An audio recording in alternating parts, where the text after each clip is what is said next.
travelers. Welcome to today's episode of Will of the Dice presents Cast Guidance. I'm Tyr the DM, the world's okayest DM, and with me as always is the unruly one, Loch Clark. Hi, Loch. Hi, gamers. Hi, Tyr. How's it going? It's Friday, but it feels like Monday. Oh, it's been a morning. It's all down here from the hill, though. Right? All Yeah. downhill from here. It's all down here from Hill. I understand. Yeah. So before we get started, I do need to do the normal disclaimers. One, we are for mature audiences only. If you are not mature audience or are offended by sexual innuendos or the word fuck, you want to leave. Secondly, we are in no way, shape, or form affiliated with any TTRPG creator, manufacturer, or distributor. We are just two individuals coming together to talk tabletop role-playing games and give our questionable opinions. Very questionable. Your turn. Super questionable. Oh, I should do the dice thing? Is that what you're saying? Yep, dice the things. I should dice the things. I was just looking at to see if they had anything cool and new, and I don't see anything that new. So you know what? I'm just gonna say gamers. Dice are cool. You like dice. I like dice. We all like dice, right? So we are partnered in this endeavor with Level Up Dice, the fine purveyors of luxury dice for all your sexy dice needs. And what you should do is you should use our portal. You should go over their site. You should check them out. Find you some cool dice. I don't know what you're into. I don't know your lifestyle. Maybe you like metal dice. Maybe you like stone dice. Maybe you want some radical glass dice. You know what I'm saying? You feeling me? Yeah. You go over there. You check those out. You find something you like. You get it for yourself. Maybe you get something for somebody else. I don't know. But you do that, and it makes us look good to the company. Makes you feel good about yourself. Everybody's happy. Our portal is https://L, Will of the Dice, all one word. It's bit.ly/LUD Will of the Dice. Go check those out. Find something for you or somebody you care about today. Also, we would like to thank the musician who makes our amazing theme song for this show. That musician is Patrick Taylor. Thanks, Pants! Awesome. Thanks, Locke. All right, so last thing I want to touch on right quick. The TTRPG bundle for trans rights in Texas. $5 bundle, like 400 TTRPGs, some really great stuff, including Thirsty Sword Lesbians, which I can't wait to play. Right? If you go and buy this, screenshot your receipt, send it to tyr@willofthedice.com. That's tyr@willofthedice.com. Registered to win a guest spot on one of our shows. Our drawing ends Sunday. So make sure you get your purchase in. Make sure you send me that screenshot. So, all right. That being said, my brain is not engaged. There's not enough blood in my caffeine system, apparently. Right? Yeah. No, I'm right there with you. I'm feeling I've got this very strong coffee right here. I am working on engaging all of the caffeine go-go's. Those words all made sense. They didn't sound like gibberish, right? Okay, good. Words are hard. Yeah. So, yeah. Today we're talking about an experience, an event, or a series of events, maybe even considered a series of misfortunate events that can happen to you as a dungeon master. When Ustad just send me an email just saying, hey, I bought it. I know you bought it. You bought a gift copy. I just need an email so I can document it so I can put you in the drawing. So back to what I was saying. We are talking about when things do not go as planned when shit goes sideways, or as I like to call it, a normal D&D session. Now, you ran your one-shot Loch Sunday. You had the experience of the players bypassing the majority of the encounters you had. Oh no. They didn't bypass the majority tier. They bypassed every single fucking one of them. Well, they didn't bypass the trap. I consider that an encounter. Okay, that's a puzzle. That's fair. So, you know why? You know why they didn't bypass that one? Because that was a dead end. There was nowhere else for them to go. That was a roadblock. Yeah, no. Yeah, they did the thing, and you know what? It was a heist game, so I'm totally on board with them bypassing everything. I sort of, it's built into that game, but it's still like, I'm like, oh, I built all these cool things, and I guess we're just not using that one.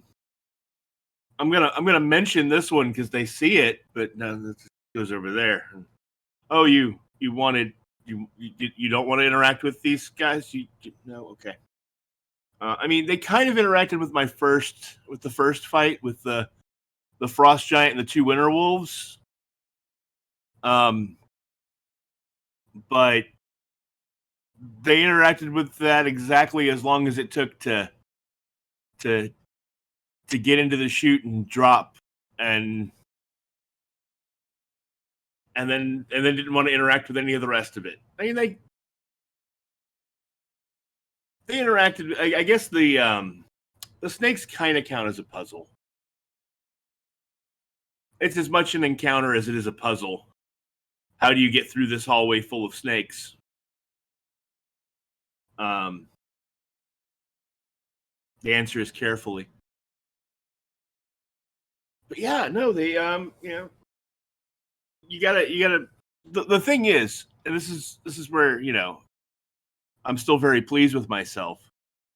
I had a timetable for how long it would take them to get through each stage of the dungeon, each encounter that I built. I sort of mapped out, this should take about this long, this should take about this long. We got 4 hours to fill. I had an extra backup encounter in case they blew through everything real quickly. I could throw some more at them.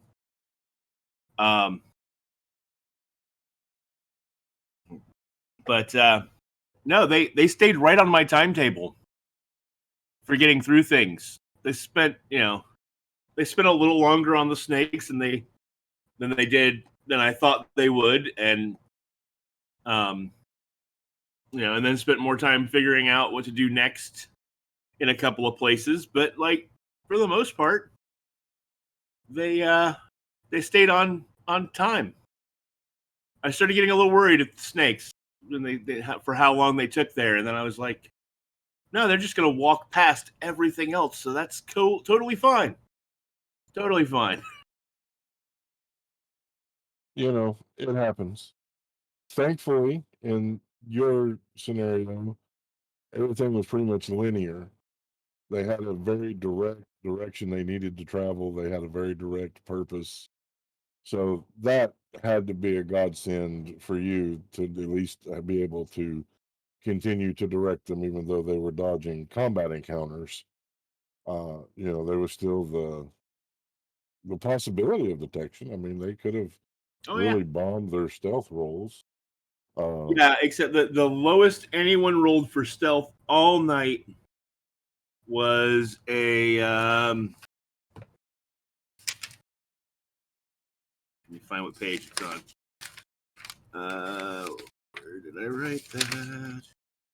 26. 26 is the lowest anyone rolled for stealth all night. So that passed out a trace, man. It's a beast. Yeah, it is. So, and they were invisible, and so that stealth roll is really only about hearing and scent.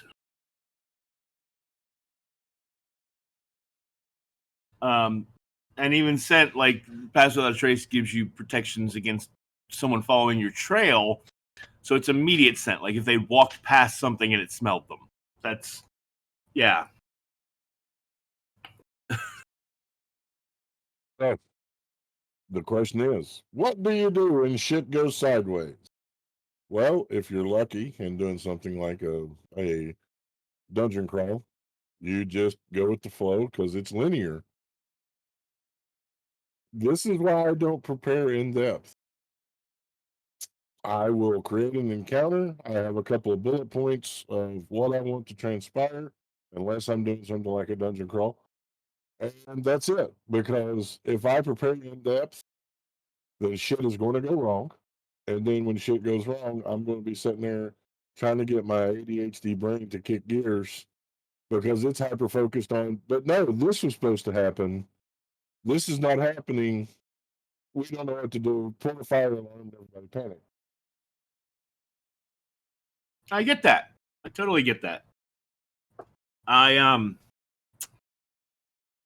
Yeah, I run that way. I run a very similar way when I run a campaign or when I'm running, anything that's not a one shot. I run in a similar fashion.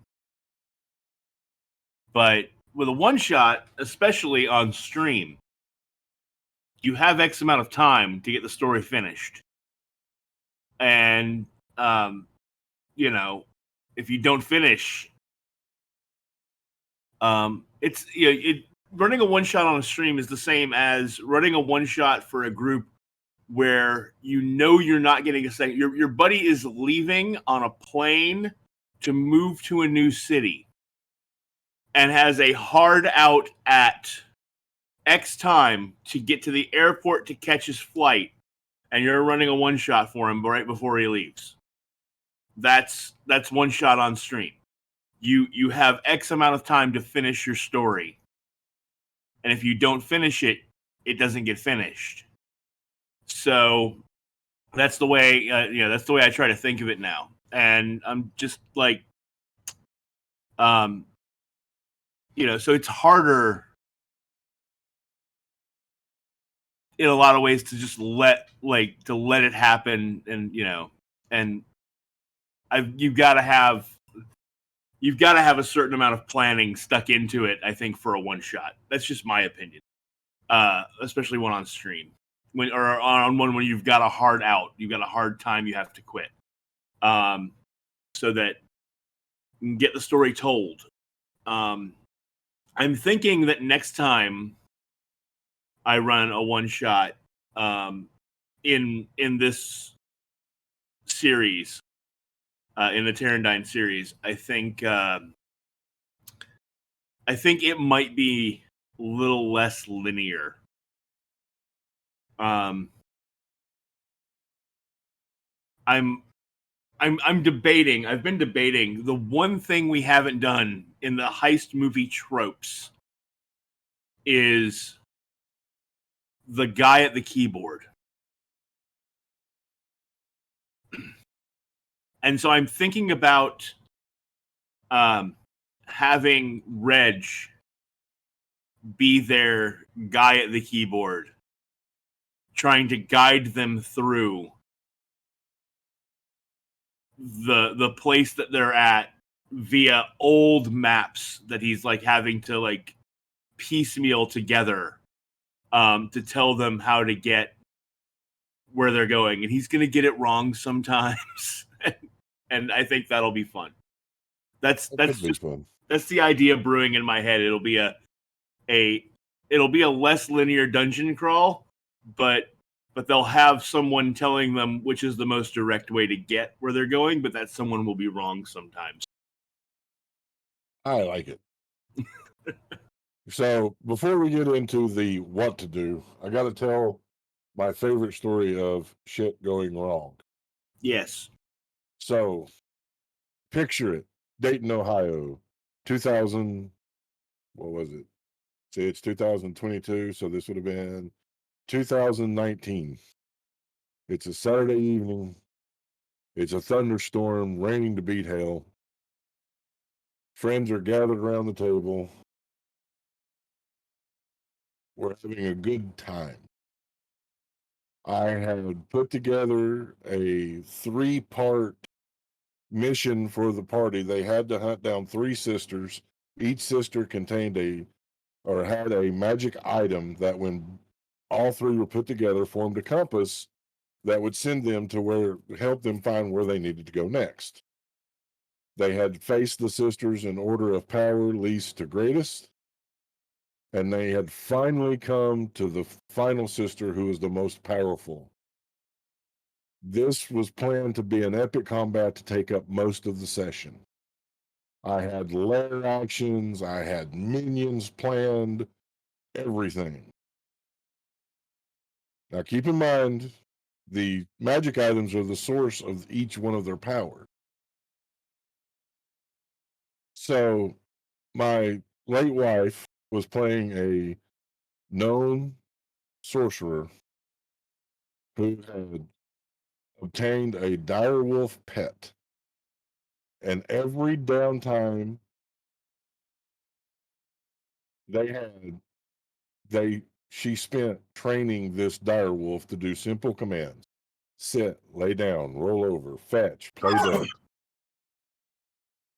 They finally get there. There's the final standoff. The witch does her monologuing. They roll initiative. She's up first, and she points at the magic staff that is the creature's power and says, "Fetch."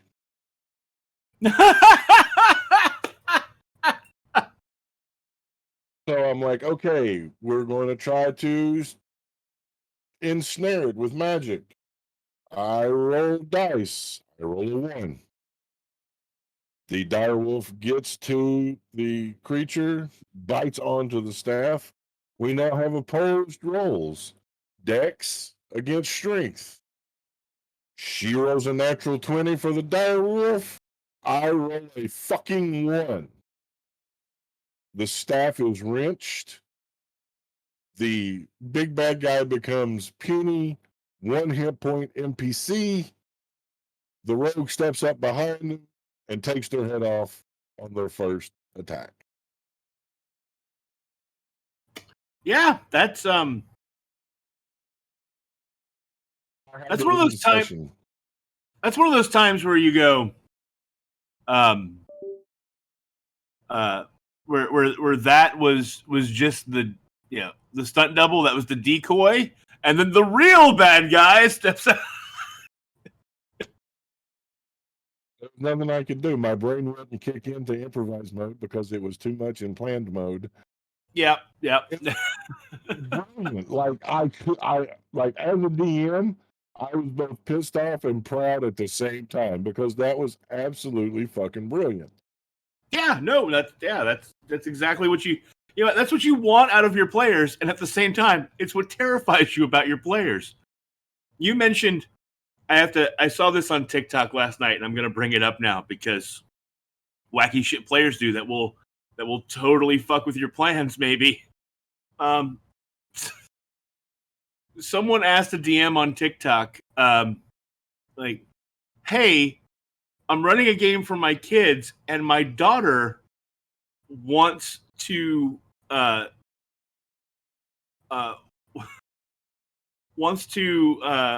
find and befriend baby mimics and attach them to her arrows. What do I do? How does that work? And then just wait, the idea of capturing a mimic, getting it to reproduce, raising the babies, then getting them to take on the shape of arrows and putting them in your quiver, and having to feed your quiver while it's on the road. and then because of their adhesive property, when you fire them and they hit a bad guy, they just stick to him and start eating. Like, just so messed up. and would probably take and then that, I mean, it's a kid asking, so you don't want to go into this too much, but in a more adult game, you have to ask how do mimics reproduce? That's a good question. is it like I want to my imagination says they reproduce like gremlins. You know, like at some point they've eaten enough that just like little bulges appear on them, and then those pop off, and become little versions of them. That's the way I envision it. Like, Yeah, I can see it. Asexual reproduction, I definitely be a good mimic reproduction. although the idea of the coffee table and a random chair are actually mimics, and them getting horny and sort of slowly sliding towards each other in the room to get it on. You're like, why is the chair advancing towards the coffee table? I don't know. Why is the chair humping the coffee table? uh, I laughed, the bartender laughed, the toaster laughed. It was a good time. So yeah, that's that was a random question. I'm sorry, I didn't mean to cast tangent, but talking about things going wrong, like when the party starts deciding to train mimics, baby mimics, to be weapons to be used against their enemies. And you're the guy playing all of the enemies. You might have some things to think about.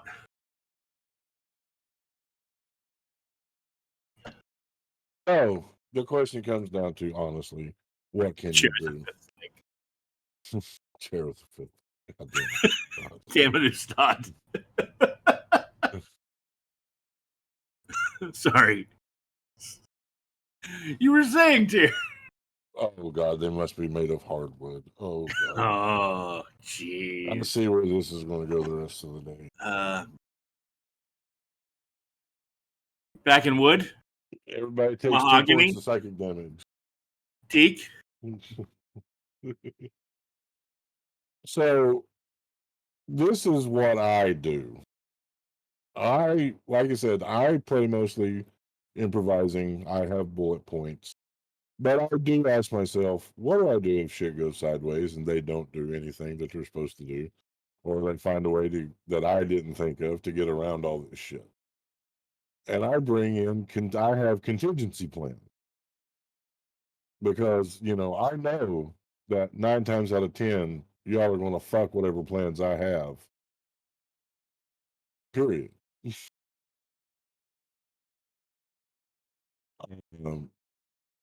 And I think that's one of the best things. But you can only plan so much contingency because, again, just think about the baby mimics or the fetching of the staff of power. There's shit you just cannot predict. And that's when I feel it's most important that, one, you need to roll with it and find a way to reward your player. I absolutely, like, I had to give them the one-shot kill after that because it was too beautiful of a thing. As a DM, it was frustrating as fuck because I had this great battle planned and, it was going to be epic. And I had miniatures and the whole nine because we were playing in person and I had painted the witch and all this. And I was like, this is going to be awesome. But yeah. So yeah, you got to find creative ways to roll with it. You got to find ways to improvise on the fly. And shit like that really, really needs rewarding.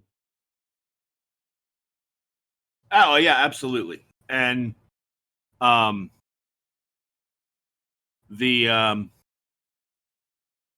I mean, you when players do something creative, you have to if you're as a good DM, you should never punish your players for playing creatively. That's the point. And if they're having fun, all the better. Encourage their having fun. Encourage them to play creatively. And when they do something cool, if you have to make sure you're not in an antagonistic mindset. I mean, you are the antagonist because you're all the bad guys, but you're not against the players. So you have to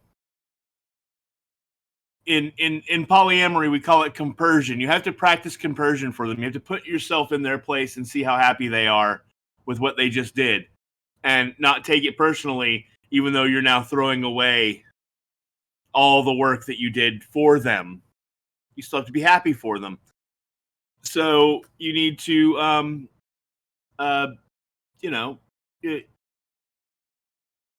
you look at what they did, you see how it was cool, you reward the coolness of it by giving them their epic moment. But then you turn around and you still have a session to do. So what does the rest of that session look like? They've defeated the big bad, and now what are they going to do? Do they go back to the tavern and get drunk? Well, maybe that session turns into, instead of, fighting the big bad, maybe that turns into a drunken celebrating bar fight, and then maybe they lose that thing, one of those things that they needed to get into the thing that, that you said that each of the witches had a thing, and they needed all of those things. Well, maybe they lose one in the bar fight. Now they got to go track down whoever it was took it. I mean, that's it depends on what your goal is in the session, or if you're, or if it's a campaign, or how much time you've got available to you. But I'll tell you, I do a similar thing to you when I'm building for, especially for a one shot. I build encounters, and I love the D&D Beyond encounter builder. It is great. So I built 6 encounters for the encounter builder. And or in the encounter builder, for this past one shot. And one of those encounters in particular was designed as these are just roving patrols that they might encounter. And if time is, if they blow through everything I've got, and we're gonna run real short, I can throw this one in. And it's one that I can throw in multiple times. Or at least a couple of times, and it not feel weird, because it's roving patrols. So if they had skipped their way through the snakes easily, then I would have, I could have possibly thrown a roving patrol of salamanders and a fire giant at them, and then later, if we're still running a little short, throw another set of salamanders or fire giants at them. I had these patrols set up. So that's what I always do. I always build at least one encounter that I can replicate. So if we need more, and it's appropriate, now if they've already gotten to the end boss, obviously, if they had one-shotted my Dreamwalker at the end, well, I had the second Dreamwalker in the corner, but that they didn't see because he was dreaming, and I could have just had him wake up, and and I'm the DM. I could have decided, oh, they just one-shotted one of my bad guys. Well, maybe there's more than one asleep in the corner, dreaming in the corner, and maybe one of them wakes up, and now it's the same exact thing I did, but they got a cool kill first, but now there's a second dude. So yeah, that's that's where my mind goes. Like, I have encounters built, and I have a couple of encounters that they may or may not hit on that I've got in my back pocket just in case. And you can If they blow through things too quickly and they get the thing that they needed to get, and they're gonna, and the adventure's gonna end early, run the celebration afterwards. Do something in the aftermath that makes the after the one-shotting the bad guy, seem cool. Give them their celebration, whatever. There's more story you can eke out of that. I mean, hell, if I wasn't really that worried, because if they had killed the, say I didn't wake up a second giant, say I just left the second giant sleeping in the corner, they one shot the one dream walker. Well, now they think they're alone in a room full of treasure. That's going to take a minute. That story writes itself. Yeah. You know what? I'm cool. I'm cool. How much do you guys think you can get before you need to call your ride and get the fuck out of here? I'm out. Let's play that game now, because now you're all visible. You're going to be spreading out, so Pass Without a Trace ain't going to be a real thing anymore. Let's see who wanders up on y'all, and while you're looting. That's they're going to present you opportunity. You have to. That's it. That's what I've been trying to get to this whole time, and it's just clicked in my brain. Sorry, lack of caffeine. You have to lean into what they're doing and watch for where the news story beat presents itself, because it will. Just I hate to use this, because I just said don't be antagonistic with your players, but at the same time, give them enough rope to hang themselves, guys. Just okay, you did that. That was cool. Excellent. You killed that bad guy dead. Now what? Now what are you doing? Okay. Sure, you're going to shove all that gold in that bag. All right. How are you getting? You're getting all of the residual. Okay. And you're doing that. Okay. Cool. And who's watching the door?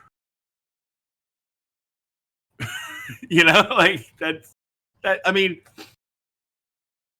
yeah, that's what you do. You give them, you give them enough rope to hang themselves, and they will. If you watch, if you listen, if you pay attention, they will provide you the story beat you need to move the story and keep it going. And even if they fuck up your plan, just listen to what they're doing and work off of it. And that's why I always have a couple of extra encounters in my back pocket. What are they? Oh, they're doing this? Oh, wait, I got a thing for that. I got a thing that'll fit in perfect right there. I know exactly what they're about to run into. Mwahaha. That's the thing about it. And I've said this for a long time. Always listen when your players are talking to each other, because some of the shit that they come up with is a lot better than what you had. And then you can use that. Like, okay, they killed the big bad guy. Now what? And one of them will eventually say, oh, that was too easy. There's got to be X, Y, and Z. And then you say, well, yes, there is X, Y, and Z. Good on you for figuring it out. Oh, look how smart you are. And what you're doing there is you are rewarding the player for being smart. Or are you? They don't know. That's what they'll feel. They'll feel like you're rewarding them for being smart. Well, yes, you are exactly right. Look at that. Oh, don't you feel good about that? And at the same time, you're like, thank you. Here's your monster. It just comes down to, you have to be fluid, and it's hard to be fluid at times. But just there has to be a little bit of bend and give, and a little bit of fluidity. There has to be something. And right. No, yeah.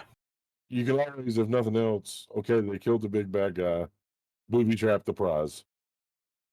A good trap will take forever.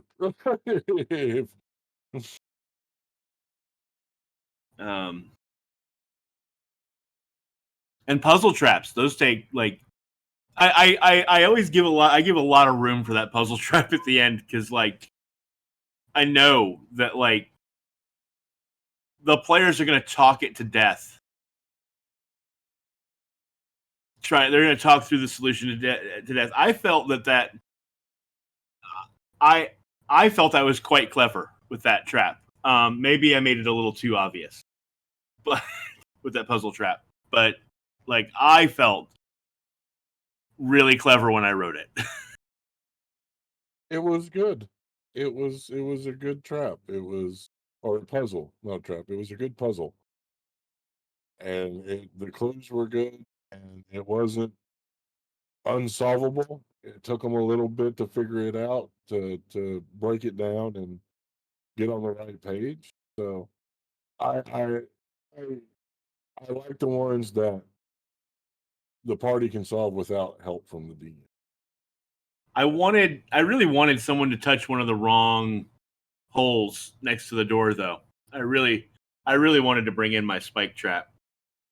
Um, the fact that they saw the spike trap immediately, that like he opened his third eye and saw, um, saw through and saw everything. Like I'm not gonna lie, that was like, oh, okay. They now they know exactly what's there. All right, I don't, but and I wasn't, and honestly, I did not plan for the spike trap to like, the spikes weren't going to spring out, um, and um, and do tons of damage to them. My plan for the spikes is the spikes are going to grow from the floor very slowly. It's a very low DC to avoid them at the start. But every time you move when your focus isn't on where the spikes are and you're doing anything and you got to move back and forth to get a key, to get over to the door, to get back to the key, all of that, you're going to be making a lot of those rolls. And it's probably going to get harder as it goes because now you've got the walls closed again, and you got the ceiling, the whole. So, yeah, it was one of those. The longer it takes, if you start the traps, the longer it takes you to figure out what to do, the harder and harder it gets as the walls close in. So like, yeah, it was going to be a low DC, and it wasn't going to be a lot of damage, but it's going to be one of those cumulative and harder as it goes because the stress is getting higher and you're having to move back and forth constantly. So that was my idea for that trap. If it had gone off, I'm sad it didn't go off. I really wanted to see them fight with it. I think though, just the fact that they knew it was there added good tension. Oh yeah. No, I'm not. I was a little like I thought I made it pretty obvious. There are holes all over the floor, and the ceiling, and the walls. They're the size of a silver dollar, and they're evenly spaced apart. I mean, you as a player should kind of know what that is, but them like immediately confirming there are spikes in all of those holes.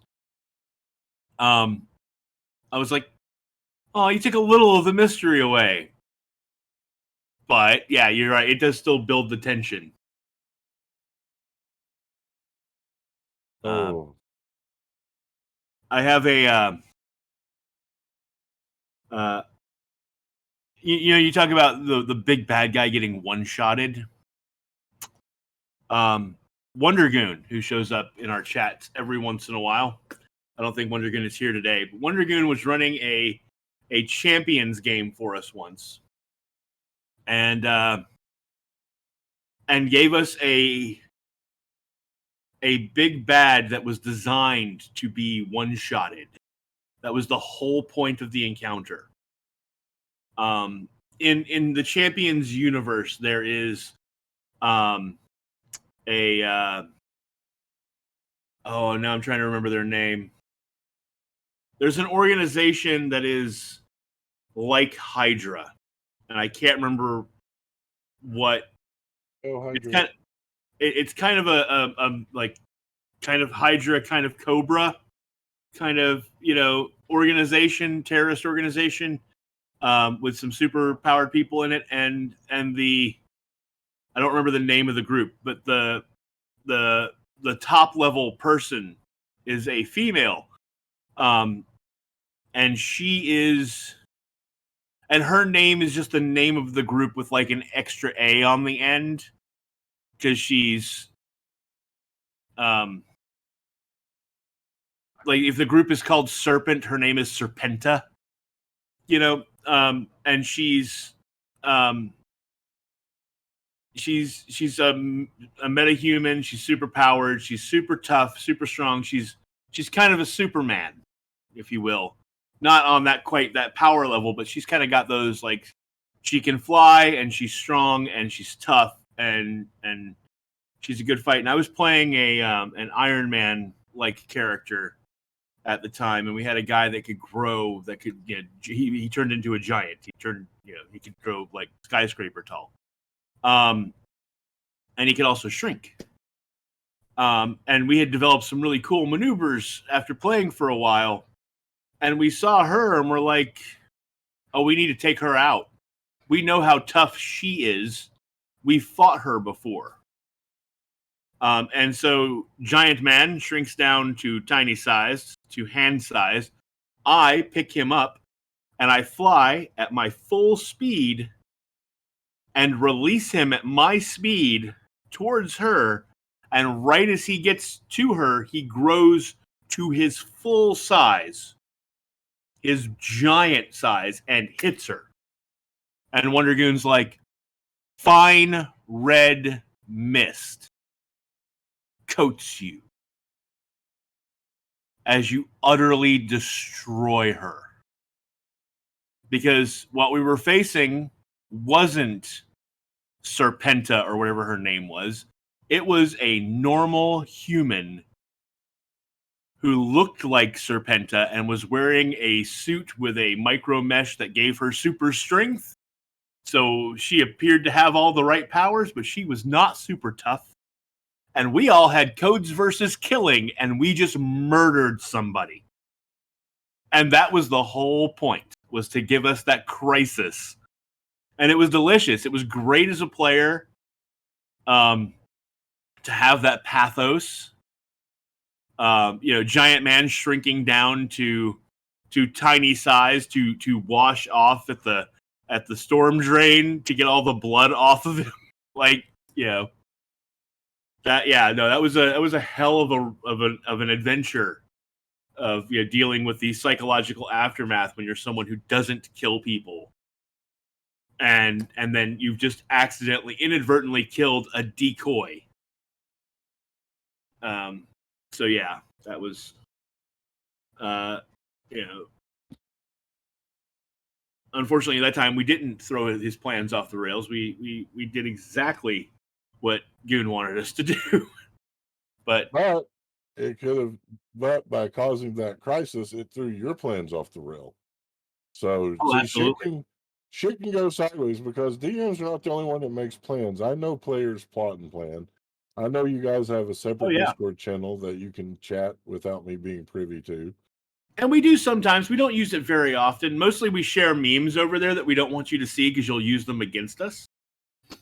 And we do that like that channel gets posted in maybe once every 3 months, I think. But we have it just so that I like having a place where we can if we know there's a big fight coming, we should have been using it this week. Jesus, we got a big fight coming up tomorrow. And we haven't. Sunday. We haven't. What's that? Tomorrow is Dan's. Oh, that's right. So yeah. So sorry. A week next. Yeah, we still have time to plan. Before we get back to DQSR. But yeah, we haven't. We don't have any plans. I don't know that there's any really good plans we can make in this situation, but there have been a couple of times where we've been like, okay, this is how we're in a sticky situation, and we need to sort of you're gonna do this, and I'm gonna do this, and we're gonna do this, and that's how and hopefully that's how we survive. and but we don't know the parameters of the fight or if there's going to be a fight exactly yet.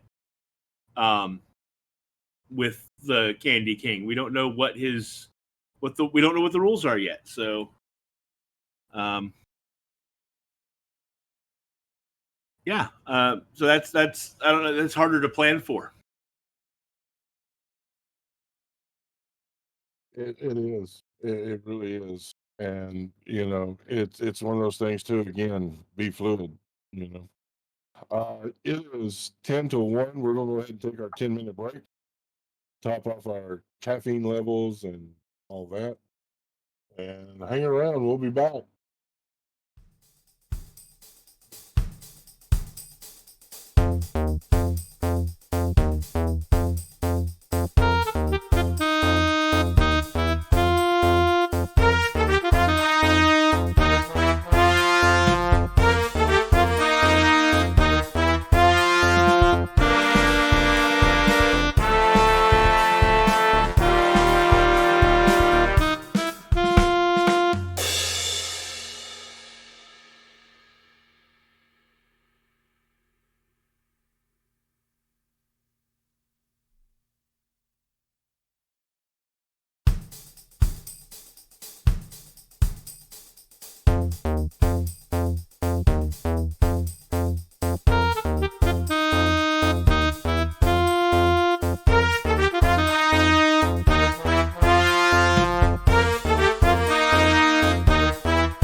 so much for hanging out while we took our break, got our snickety snacks, our beverages of choice, and handled everything. Hold on. I'm trying to get myself back in frame here. I've got myself out of frame. Which way do I need to go?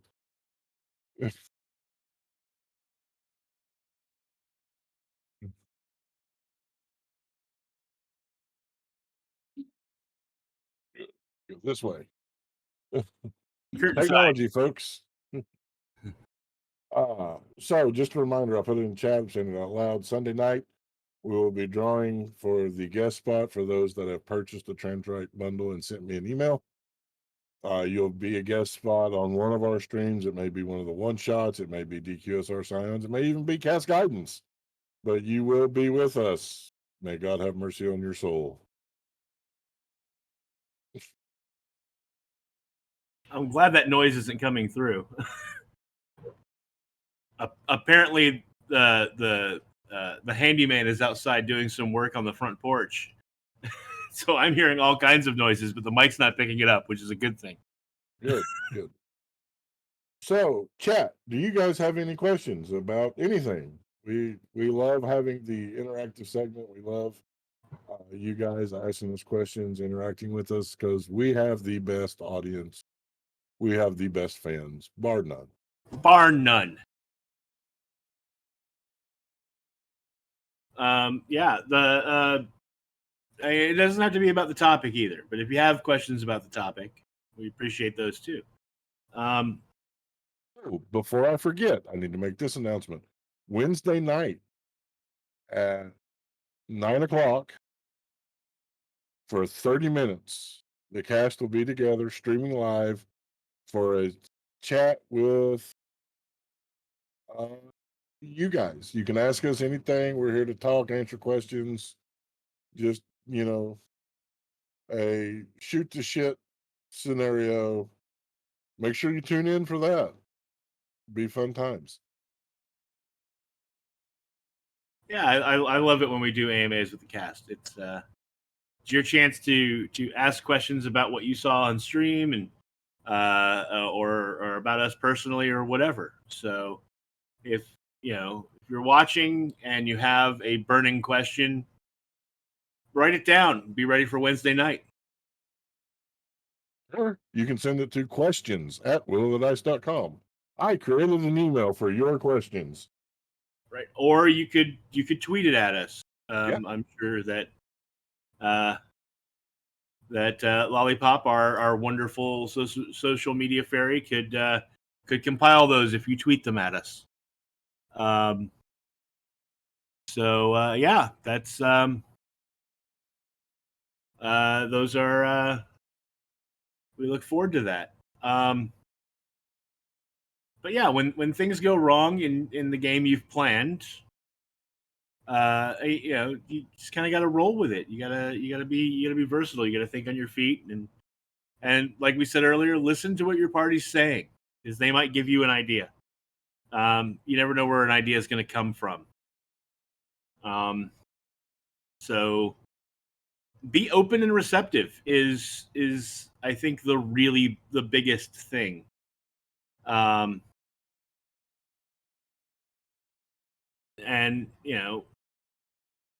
like I'm working on something that I might run on the channel at some point in the future.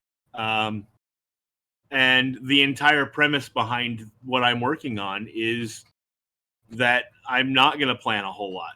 I'm going to have a loose outline for each segment and sort of see where it goes. So it'll be very different from what I've done on the channel so far as a DM. Made hard for you, isn't it? You seem like a planner. I am a bit of a planner when it comes to being a DM. So, but I want to stretch. I want to stretch my improvisation. And I think I have figured out a way to do that and make myself comfortable. I'm not going to give away my strategy, but yeah, I think I have a plan, and I plan to run in a different system, and it's a system that it's a very collaborative system. And I think that that will lend itself to making me feel more comfortable not planning. It's a system where it is the powered by the apocalypse system, which is what Thirsty Sword Lesbians uses, as well as a bunch of other games like Dungeon World and Apocalypse World and Monster of the Week and the Brindlewood Bay and all of that. So it's a system where the DM never rolls any dice. So the players' actions and their roles are what decide how everything goes. And I am very much looking forward to that. Ooh, I have a question.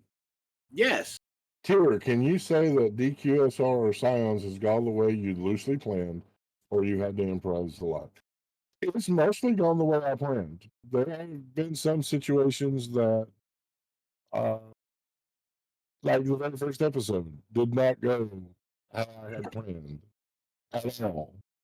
I had bullet points and I had things and other things, and it was going to be awesome and a lot of lore, a lot of storytelling.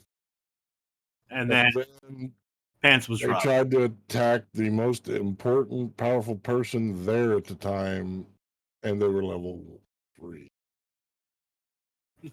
Yeah. Pants was robbed. Nope. He was saved. That wasn't a TPK. I agree. I agree with you. But I'm still going to say Pants is robbed because it's fun. Yeah, or the time we went to the Tusk Spire before you had planned for us to go to the Tusk Spire. That's Kendall's fault. Well, He was supposed yeah. to lead Jaws to Glendomere. So, you know. Speaking of which, I need to reach out to him. We need to bring him back for a guest spot. Yeah. Oh, he was lovely. He was lovely to play with. I very much enjoyed him as a fellow player at the table. He was a lot of fun. Of our guest stars, I think he's been the most fun to play with so far. But yeah, no. Turk says it was prison rules. To prove you're tough, you punch the biggest guy. I mean, that is how prison works. So yeah, that's.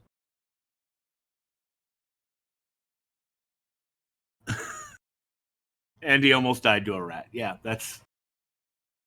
Oh, the rat story. I'm going to tell the story. You can go back and watch it on YouTube. But he found a rat. He was low on hit points. He antagonized the rat. The rat bit him. He was making death saves, and they were in individual prison cells. So there's no way the cleric could do anything to impact his healing, because healing word requires sight of target. Yeah, as my first time playing a cleric in a minute, I admit to a level of panic during that scene, trying to figure out how I could get to Pants to keep Pants alive.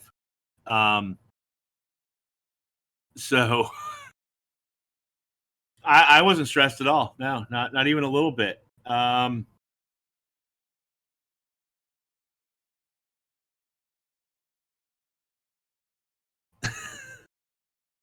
Hey, I mean, we can make this dirty talk if we want. I mean, hello, I don't mind talking about my fun play, my plans, my having fun playing with other men, but I'm not sure that the world is ready for that conversation. Karak has had many adventures. He is a hoe. It is true. Prieston ain't easy, guys. He'll be taking long rest, and they'll be falling in love. Yeah. All right, guys. Any more questions? I'm having a super high pain day, so if you guys don't have anything, I think we're going to call this one early. This weather. They're talking about They talking about we might get snow tomorrow in Ohio. I am madder than hell. It is March, almost April, and they're talking snow. Fuck that noise.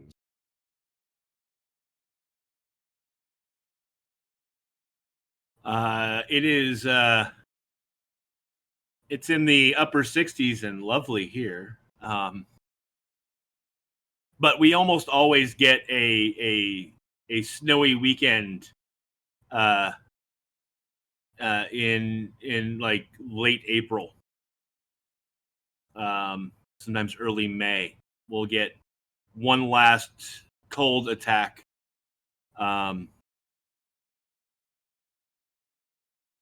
Generally, the weird weather happens here on what is third weekend of our Ren Fair. Traditionally, it's always the weekend where I'm like, y'all prepare for everything because shit's gonna go weird. It always does, weather-wise. Third weekend. Sometimes we get snow. Or I got to jump in because before anybody leaves, I just remembered I had a question. So one of the things that we're going to start doing here on Will of the Dice Twitch is once a month we're going to do a day, a night, or what have you, if you will, doing some of these, doing one shots from some of these RPGs that we got from the Ukraine bundle and the Transrite bundle. My question is, now we're going to start this in May. The reason why we're starting in May is because of my work and everything. So my question is what day would you all want that? So that we can plan accordingly. What would be the best day for you all, the best evening, if you will, to watch a one shot with us playing from these TTRPG?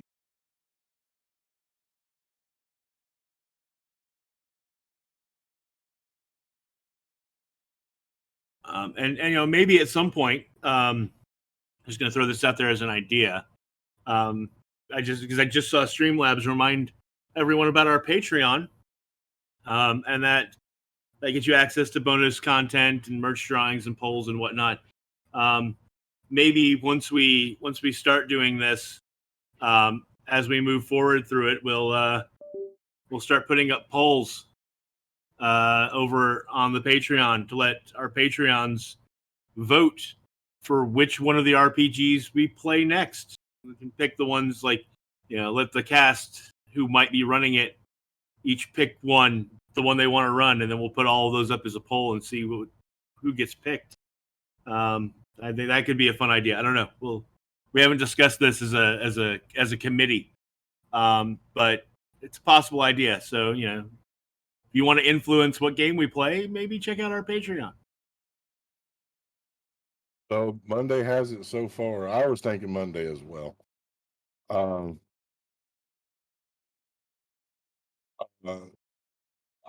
We will ask this question tomorrow night, and we will ask the question Sunday night as well. Also,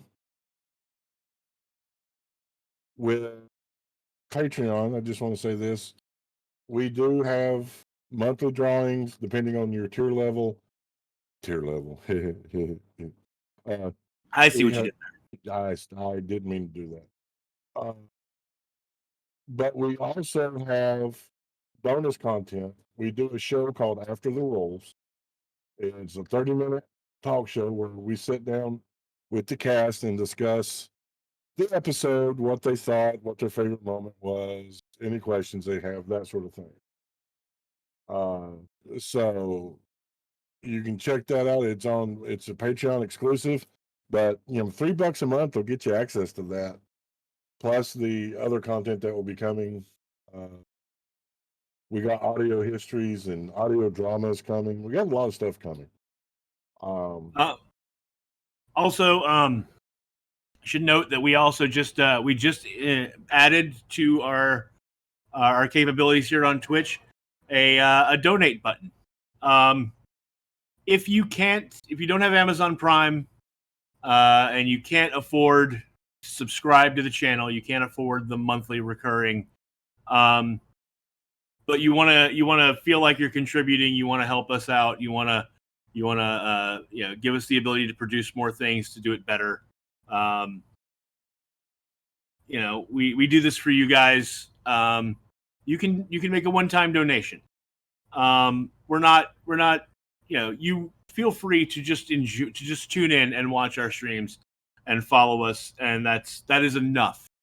But if you want to contribute, if you want to help us make improvements and whatnot, but you can't do. I know things like we always say times are hard right now, and they are.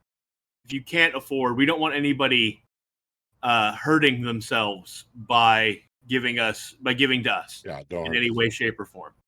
But if you can't afford it, you can make a one-time donation. I think we put a $10 cap on it because we don't want anybody to hurt themselves. But you can make a one-time donation and help out the channel a little bit if you feel the need to contribute. If you want, if you want to help us out, we'd appreciate it. The goal, the loose goal is that we would all at some point like this to be our full-time gig. Tyr is a chronic pain patient, and he works an IT job that is bad on his back, just from the amount of time that it makes him spend doing it. So, the closer we get, the more support we get from our audience, the closer we get to being able to do this full time and to give you guys more content. So if you feel like contributing, please do. If not, no worries. If you want to help us and you can't help and you can't contribute monetarily, but you still want to feel as if share us out, tell a friend, tweet us, share us on Twitter, share our streams from YouTube, on your social media, whatever. Help promote the channel. The more people we get here, the closer we can get to that. So, sharing is caring. That is another big help. The wider net we cast, the bigger we get. The more content we can. So if you want to see more of the one shots, if you want to see more content on the stream, more of our lovely faces, then share us or follow us, or definitely follow us, but share us, subscribe, go over and leave comments and likes and whatnot on our YouTube. Become a Patreon member if you want the bonus content. Go and rate and review our podcast, the podcast version of the show, especially on Apple, which is where most of our listeners come from, it seems. All of those things help, and and we appreciate all of them, and you guys are the best. So I got exciting news. Yes. So April 8th, I tried to get them on April 1st because I knew you was going to be gone. I couldn't get them on April 1st, but I got them on April 8th. Lee and possibly Pat, the creators of Changed Stars, that epic sci-fi RPG that I guest hosted on the one shot on Level Up TTV, are going to be on Cast Guidance April 8th to talk about Changed Stars. So me and you will write down some interview questions, take a back seat, and let them cast the tangents, because that will be awesome. That will be awesome. And like Tyr mentioned, I will not be here next Friday. I have an SCA thing I have to go do, and it is 5 hours away, and it's not something I can skip, unfortunately, because I have responsibilities, and it is and I'm riding with someone because it's 5 hours away, and they want to leave ridiculously early in the morning on Friday. I thought I'd be able to be here for Friday, but it turns out not so much. So you won't have me next Friday, and I'm sorry for that, but I'll be back the following week, and we'll have some cool guests, and that'll be awesome. It will be, because Lee and Pat, they're the two that created Change Stars. Great people. I've got to hang out with them when we did the one shot. I had so much fun. I got to play a hacker, and it was great. So Yeah, I look forward to that. That was a great episode to watch. I enjoyed watching that system. I want to play in that system. I really dug it. It's a very cool system. I have pre-ordered it, so when it drops, we will have it. Excellent. So yeah, no, that's it's all good stuff, man. We're you guys are awesome, and we love each and every one of you, and you make this fun. I mean, me and Tyr could get on here and talk rules minutia all fucking day. Because we love can't stay on topic, but we can talk rules minutia all day. Oh, definitely, yeah. I gotta pick on you a little bit. This is done in love and teasing manner only. Let me preface it with that. When Lila picked up those gauntlets, they should not have turned invisible. I know, but at that stage in the dungeon, we were at a point time-wise where I didn't need to add tension at that point. And I didn't need there to be a chance for another encounter because we were running out of time on the stream. Yeah. So I made a DM call to allow them, because they weren't attuned.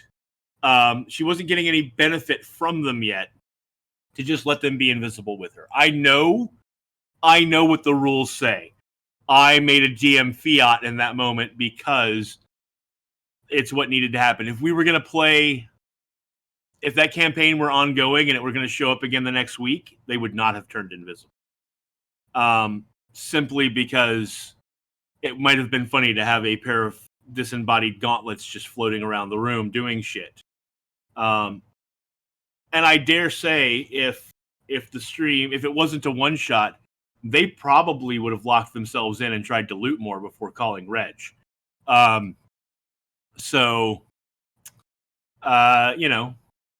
You work with what you've got sometimes, and sometimes you bend the rules of the game. Oh, exactly. To suit what's going on. Yeah, no. I totally. I know. I made the wrong call rules wise there, but I didn't want them I didn't need them worrying about that and trying to figure out what to do about that in the moment. I think you made the right call. I would have made the same call in the moment, given the time parameters and everything. I just wanted to give you a little bit of shit. And that's fine. That's fine. Yeah. I accept the shit that I am given, and I say, no, I don't need that. I don't care. DM's gonna DM, God damn it. That's right. All right, guys. Thank you so much for joining us. If there's no more questions, we're going to go ahead and get the hell up out of here. Let's remind people who we are, where they can find us. Hi, gamers. I'm still Clark, and you can find me tomorrow night playing in Dan's one shot that I am so looking forward to. If you don't know, Dan is running the Fast and the Furriest, a sort of hybrid between Fast and the Furious and Wacky Races, set in a metropolis. I believe the city is actually called Metropolis, and it is inhabited almost entirely by awakened animal races, or anthropomorphic animal races, and we are playing creatures with cool vehicles doing stuff. So please tune in for that, and then that's tomorrow night at 9, and Sunday night at 8.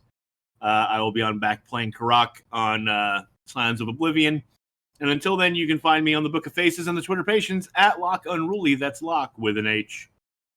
Dude, I got to tell you, I'm so excited. I get to play tomorrow night, so you can watch me play. Jerry gets to play. So excited. Do you want to tell people what you're playing? Yeah. So when said it was basically anthropomorphic races, me and Ren started talking, and we're making characters that are a couple, and we're making their foxes. But we actually sat down and homebrewed the Foxling race. You can find it on D&D Beyond, Foxling. Look for the one that's authored by Ren Lightborn. That's her and I together, working together, created this race. And I'm playing a ranger named Patches, who rides a four-wheeler. It is going to be awesome. And I'm playing because I like to play with tropes, and and part of this is based on the Fast and the Furious. I am playing a character based on Luke Hobbs, the Rock's character from Fast and the Furious. I am playing an awakened gorilla who drives an armored Humvee. That is that it's going to be fun, guys. It's going to be a blast, and I hope you all tune in. And I am Tyr the DM. I'm the world's okayest DM. You can find me here on Fridays with Loch and sometimes guests for cast guidance. You can find me normally on Saturday nights at 9 p.m. DMing DQSR, the Darkened Queen and Shadowed Rose, and Sundays at 8 DMing Scions of Oblivion. Thank you guys so much for tuning in. We love each and every one of you. And remember, until next time, if someone doesn't know, don't cast aspersions, cast guidance. Love you guys.